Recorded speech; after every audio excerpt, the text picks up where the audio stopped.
Este reconeixement per part d'Humana és molt important perquè demostra el compromís que tenim en Hirsa amb la sostenibilitat, amb el medi ambient i en complir la legislació més enllà dels estàndards que estan per arribar-nos, com és el cas del reciclatge tèxtil. Treballem per fer més sostenibles i eficaços els nostres serveis que prestem als ajuntaments de la província i això és el que fa la planta de Picassent, que és l'artífex d'aquest reciclatge tèxtil que porta endavant Hirsa. Nosotros desde Hirsa valoramos muy positivamente la entrega de este galardón por parte de Humana, dado que los objetivos de Hirsa es reducir al máximo la cantidad de residuos que se envían al vertedero. Nosotros detectamos que la fracción textil estaba entrando en una cantidad considerable.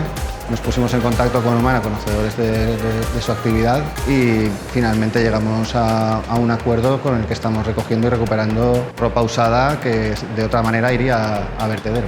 Desde hace un tiempo ya detectamos que nos entraba bastante material textil, nos vienen sacas y el destino inicial era el vertedero y decidimos que eso no podía continuar así. Entonces nos pusimos en contacto con ellos y nos trajeron un par de contenedores, empezamos a separar las sacas, detectamos el material, había material que venía mojado o roto, que se lo separamos, seleccionamos el que se puede reutilizar y los llenamos los contenedores, cuando estaban llenos los avisamos y nos los vacían.